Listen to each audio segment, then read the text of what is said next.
悪魔ロックスが正式に登場。バーソロミュー・クマがエリス星を救出成功。皆さんこんにちは、私はシレンナです。ワンピース第1164話が公開されました。タイトルはデイビーの地です。扉へリクエスト、時計を持ったウサギを追いかけているベローナ、ペンネーム、東雲止まり。この話の展開は前話に続き、ロックスがイムの黒天支配に襲われるが、なおも抵抗している。他の5人の強者は非常に驚き、ロジャーはなぜ攻撃があの雲に効かないのかといぶかしむ。しぶといな。ぜえぜえ、人間をなめんな怪物。デイビー・D・ジョーンズこそがかつての世界の王の名だ。抜かせ。ロックスは黒天支配に抵抗し、言葉イムに対抗し続ける。これらのセリフは非常に重要だが、一部が隠されている。お前はずっと恐れてたんだろ？デイビーの意志が受け継がれ、いつか約束を果たしに来ることを。どっちが怖い？デイビー・D・ジョーンズ。ジョイボーイ。夢を見るな。あんな奴らはもう二度と現れぬ。主屋さえ消えればな。ワンピースの物語の最も革新的な3つの手がかりの一つ、受け継がれる意志がここでテーマとして示される。イムは全ての人を殺せば阻止できると考えていたが、その意志は確かに絶えず受け継がれてきた。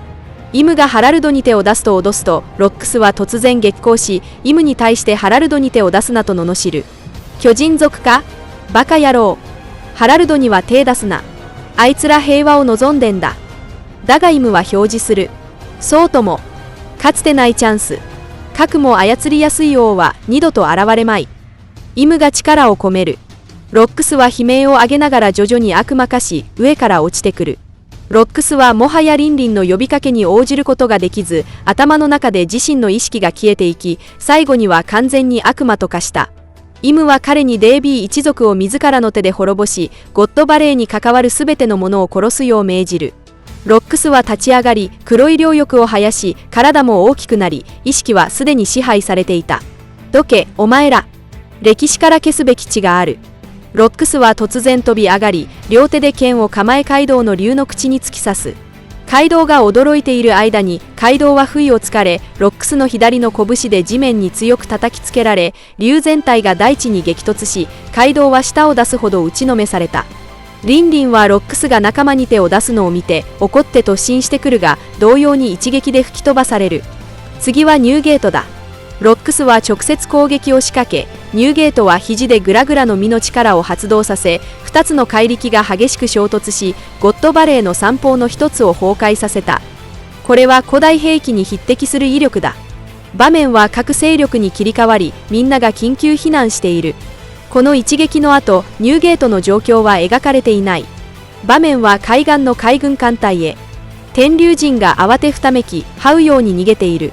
ロジャー海賊団は島の南西に撤退し、レイリーは芍薬を抱きながらロジャーを心配している。ロジャー海賊団は大量の財宝を運び去ったが、その中の一つの宝箱から睡眠を象徴するグーグーが出ており、その中にはおそらくシャンクスがいるのだろう。場面は未来の革命軍三巨頭へ。ドラゴンはシャンクスを見失い落ち込んでおり、その様子は後のシャボンディ諸島で仲間を救えなかったルフィと非常によく似ている。一方、バーソロミュー・クマは傷ついた体を引きずりながらも、まだ人を助けに行こうと主張し、イワンコフとジニーが彼を説得している。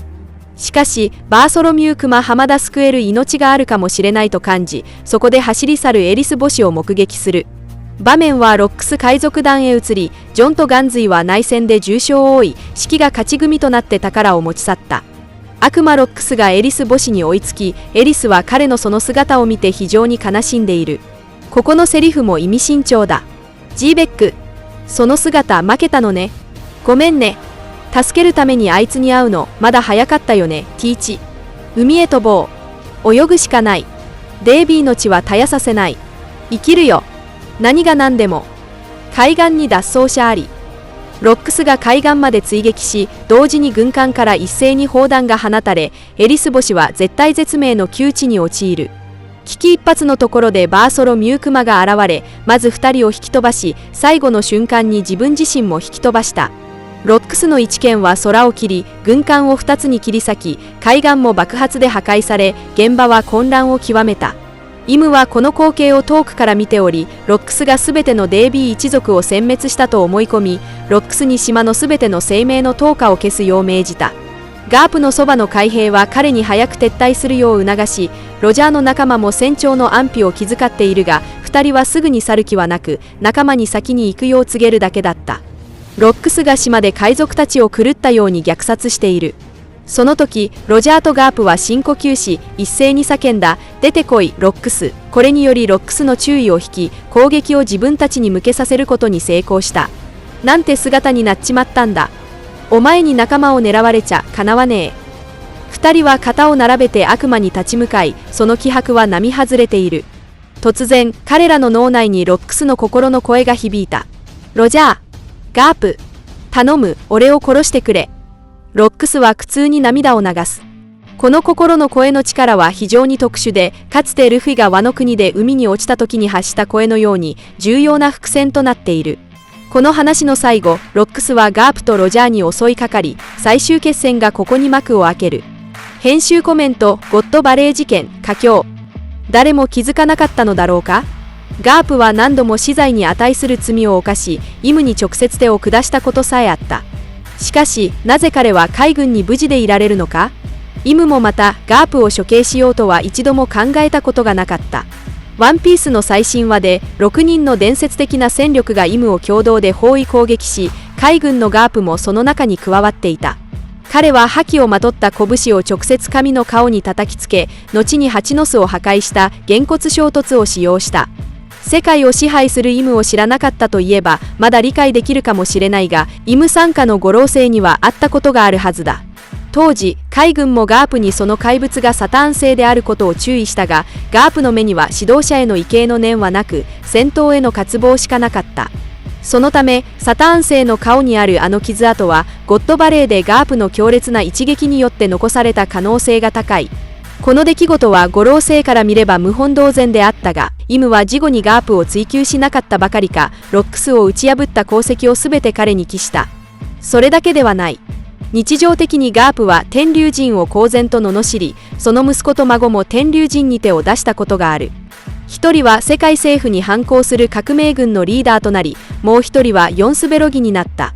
祖父、父、この三代の関係は新世界では誰もが知るところだ。理屈から言えば、これらの事柄はどれか一つを取り上げるだけで、ガープを死罪にするには十分だ。しかし、海軍は彼に何の処罰も下さなかっただけでなく、逆に総帥コングは何度も彼を昇進させようとした。現在最も合理的な説明は、ガープの存在は弊害をはるかに上回る利点があり、イムが海賊を威圧するためにこのような戦力を残しておく必要があるということだ。さらに、ゴッドバレー事件では、海軍の精神的支柱となる英雄を祭り上げる必要もあった。さらに、イムは800年生きており、不老不死の者にとって、世の強者たちは川を渡る船のように数多く、取るに足らない存在に過ぎない。寿命が100年にも満たないガープごときに、彼女がいちいち気にかけるだろうか。自身の支配を脅かさず、歴史の真相に触れない限り、イムはガープやヨンスベロギなどの行動を全く意に介さないだろう。彼女は常に自身以外の人間をありのように見なしている。かつてロックスが花の間に侵入した際も、イムは最初、その場で彼を殺さなかった。ロックスが知る真相がますます多くなるにつれて、彼女は自ら手を下すことを選んだのだ。したがって、この世界がイムの手に掌握されている限り、他の者がどれだけ騒ごうと、彼女は気にも留めないのである。以上が今回の動画の内容です。最後までご視聴いただき、本当にありがとうございます。もし、ワンピース漫画の熱心なファンであれば、ぜひ私のチャンネルを登録してください。皆さんの応援が私の動画制作の最大の原動力です。それではまた次回をお会いしましょう。